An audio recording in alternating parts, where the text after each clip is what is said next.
I am talking to Martin Sorrell at the Rimbaud and Verlaine event on the 27th of April 2009 at King's Place. Now I'm going to ask you a terribly open question. If you could explain it, what relevance would you suggest that Rimbaud and Verlaine might have for a modern audience? The issue of relevance is a strange one. You could say any good poet is relevant, but that's not quite what you mean. Rimbaud said that, famous quotation, il faut être absolument moderne. One must be, and the poet and people must be absolutely modern.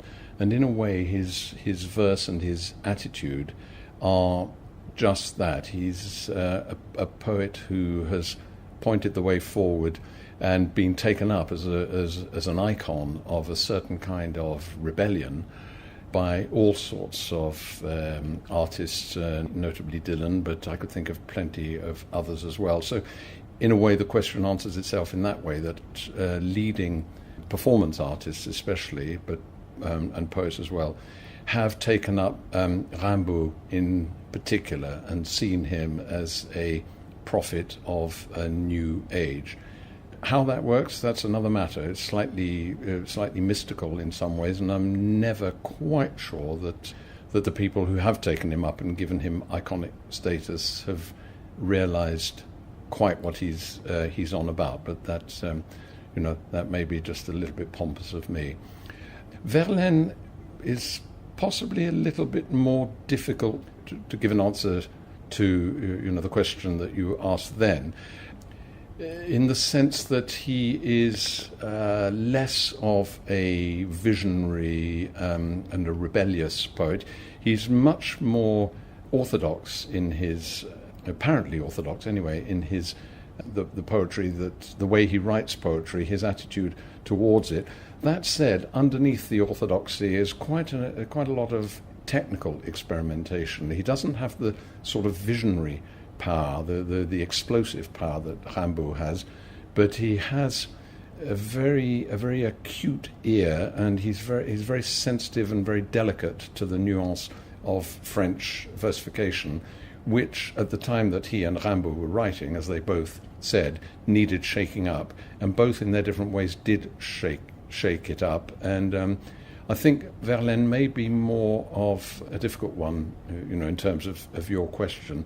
But ultimately, because he is an exquisite, well, some people say that the best analogy is watercolour. He's an exquisite watercolourist.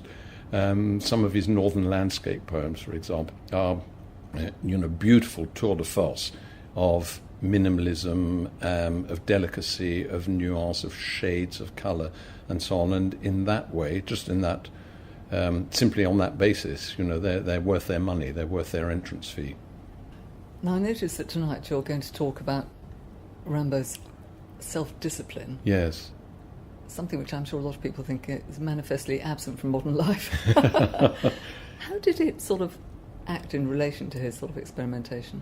Yes, it's bizarre because it looks almost paradoxical, because looked at from the outside, looked at superficially, if you like, Rimbaud and Verlaine together, they're druggies, they're gay at a time when it was extremely precarious and dangerous to be that. They wander, they thieve, they get drunk. In all sorts of ways, they look as if they are the kind of the yobs, the urchins of the poetic scene. That's how they were regarded, and as thoroughly unrespectable people. The thing with Rimbaud really is that what he was trying to do by this kind of rebellious activity was something much more ambitious than just. It certainly wasn't having a good time.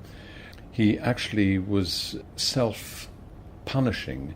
He had little self-regard in for his own comfort, for his own well-being, and you can argue that he had an early death because he mistreated his body so mercilessly as he did.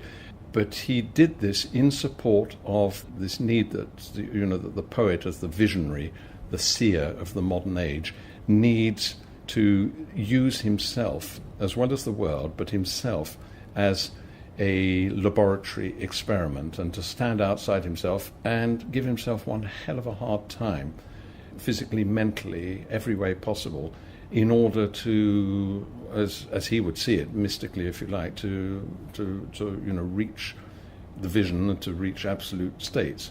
And the trouble with that, in a way, I mean, it's very difficult to describe, and B, it's clear that after a few years, Rimbaud, the vision went sour, and Rimbaud just turned his back on it and could not bear himself or what he'd done in that experimental time. So it's a complete turnaround. By the time he's 21, he wants everything he's done destroyed, and he turns his back and never writes another word of poetry.